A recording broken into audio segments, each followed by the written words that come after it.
After 9/11, America found out that 15 out of 19 hijackers were Saudi citizens.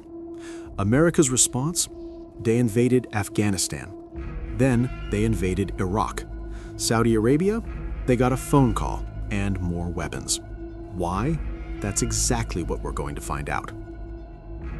Saudi Arabia has no nuclear bombs, no manufacturing superpower like China. They don't even have enough water. Iran had oil. America destroyed it. Venezuela had oil. America destroyed it. Libya had oil.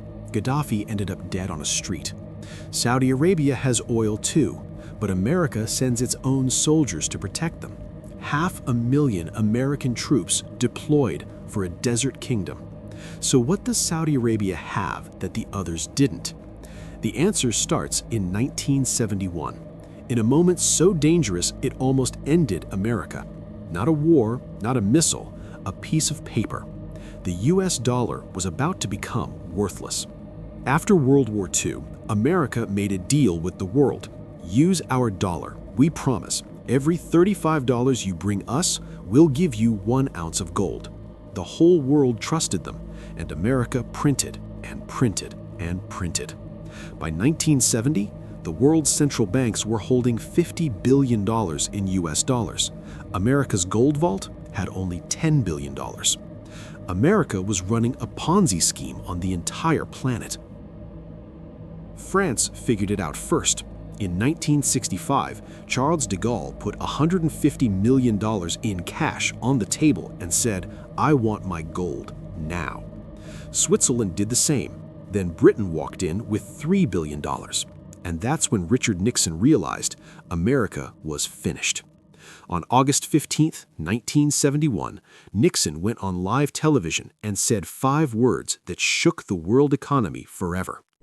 I have directed the Secretary of the Treasury to take the action necessary to defend the dollar against the speculators.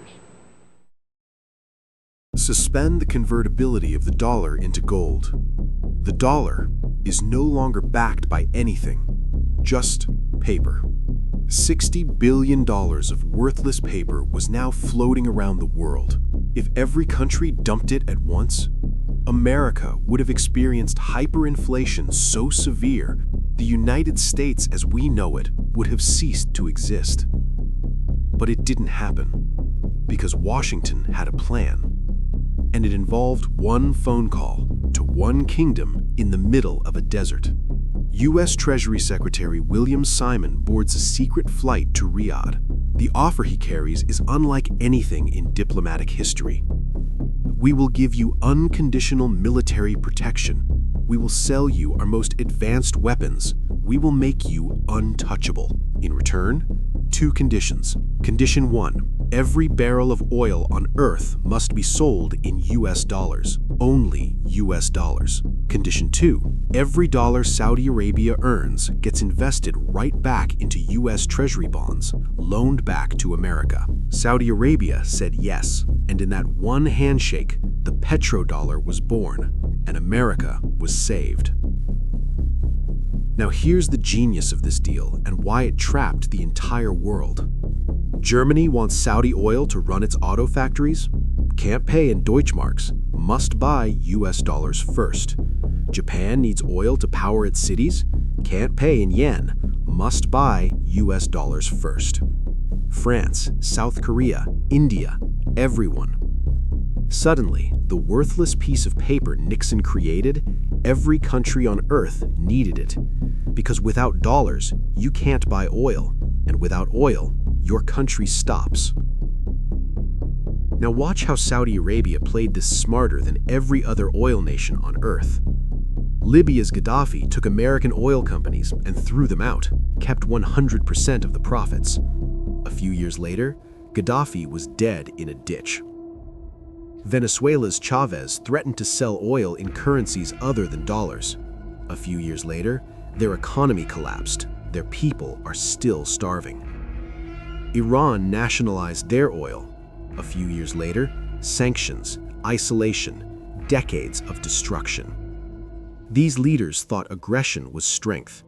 Saudi Arabia thought differently. They didn't send an army. They sent accountants. Here's the move that nobody talks about. American companies had spent billions building oil infrastructure in Saudi Arabia. Saudi Arabia wanted it back. But instead of stealing it like Libya, they bought it. 1973, bought a 25% stake, paid $500 million. Oil prices then shot up 300%. They made billions. 1974, used that money to buy another 35%. 1980, bought the remaining shares, full ownership. Total cost, around $2 billion. Total value of what they bought, $27 trillion. And here's the part that made Americans love them for it. Saudi Arabia said, "You're the best in the world at drilling oil. Keep running the factory. We'll pay you." America kept the service fees. Saudi Arabia kept the oil. Everyone won. Nobody went to war. Now here's the power loop that makes Saudi Arabia untouchable even today. Saudi oil, profits for American oil companies fund American election campaigns, politicians stay loyal to Saudi Arabia, U.S. military protects Saudi Arabia, oil keeps flowing. Repeat. Any U.S. president who tries to punish Saudi Arabia, the most powerful corporate lobby in Washington cuts their campaign funding overnight. Saudi Arabia doesn't need a nuclear weapon. Don't believe me? Look at the numbers. Saudi Arabia holds $150 billion in U.S. Treasury debt.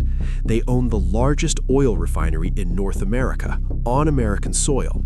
Their sovereign wealth fund controls $1 trillion, with massive stakes in Uber, Nintendo, and Lucid Motors. They don't just influence the American economy. They are embedded in it. Remove Saudi Arabia from the U.S. economy tomorrow, and America doesn't just lose an ally, it loses a structural piece of itself. And this is why, when Saudi Arabia launched a war on Yemen, 377,000 people died. 21 million were pushed into starvation. The UN called it the worst humanitarian crisis on the planet. America's response? They sold Saudi Arabia the precision bombs. They provided the targeting intelligence. U.S. military planes flew mid-air to refuel Saudi jets so they could keep dropping those bombs. The same America that froze $300 billion of Russia's assets for invading Ukraine actively helped Saudi Arabia bomb children. That is not hypocrisy. That is a country that knows exactly what it's doing and exactly who it cannot afford to lose. So, what is the real lesson of Saudi Arabia? It's not about oil. It's not about religion. It's not even about money. It's about this. The most powerful position in the world is not to be feared, it's to be needed. Gaddafi made America his enemy. He's dead. Saddam made America his enemy. He's dead. Saudi Arabia made America their partner. They're still here, richer, more powerful, more protected than ever. Aggression destroys value. But when you make your enemy need you to survive, you become untouchable. That's the Saudi Arabia playbook, and whether you agree with it or not, you have to admit it worked. Comment below, which country do you think learned this lesson best after Saudi Arabia? I'll read every single one. And if this made you think, share it. One share gets this to someone who needs to see it. See you in the next one.